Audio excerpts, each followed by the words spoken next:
considering skipping my brother's wedding over his fiancee's reckless prank on my husband. I'm 25F, and my husband is 30M. My brother, 32M, and his fiancée, 31F, came to visit us in our city. It was their first time staying at our new home. The fiancée has this whole childlike vibe, especially around Halloween, where she really gets into her interests. She's made comments about my husband several times since they met, saying he gives off a dark vibe. She compares him to characters from books she reads, insisting they're compliments, though I've started to doubt that. She's all about his look, his general vibe, and his single tattoo on his hand. During this visit, she mentioned how hilarious it would be to see someone like him truly scared, doubting he could ever be startled or scream. Without telling anyone, scaring my husband became her goal. The incident that sparked all the drama was when she decided to jump scare him in our garage. It was dark, and she was in a full costume, complete with a mask, when he returned from his evening run. Instead of the scream she anticipated, my husband's instinctive reaction was to defend himself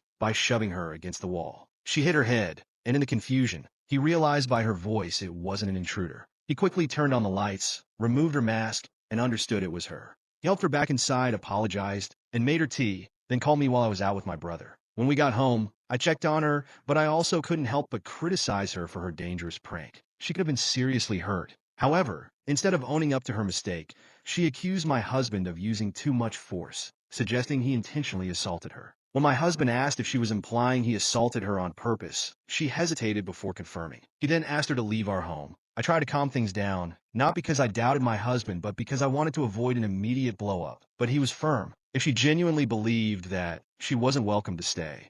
My brother was furious, thinking I should have done a better job at smoothing things over. Wanted my husband to apologize more and make peace with his fiancée.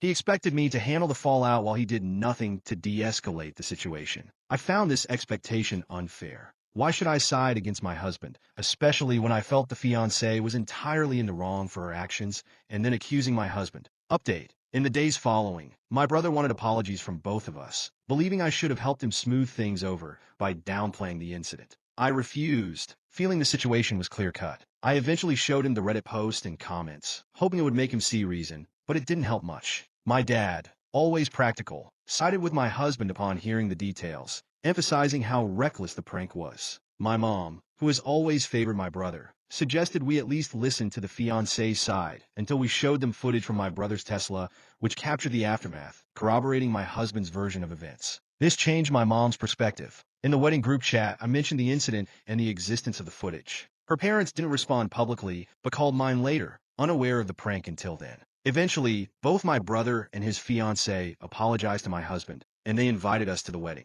We agreed to go, not out of desire but obligation, deciding it would be our last interaction. My husband made it clear we wouldn't trust or invite them to our home again. Final update, the wedding happened. She's now pregnant. My parents are somewhat distracted by the prospect of becoming grandparents, but my opinion on their marriage hasn't shifted. I still see it as a mistake. My husband decided to come with me to the wedding, but we kept our distance, ensuring no drama would involve us. I later found out she had made inappropriate, even offensive, comments about my husband in the past, comparing him to lewd characters from certain comics, which only reinforced our decision to go no contact. I tried reading some of the books she compared him to out of curiosity and to understand her perspective. I got through parts of the A Court of Thorns and Roses series and Fourth Wing, but the characters and plots weren't for me. My husband seemed more like Azrael or Liam than the characters she was implying. Now, with the wedding behind us and her pregnancy announced, we've moved on. My brother made his choice, and we've made ours to keep our peace and sanity. No more updates, no more drama.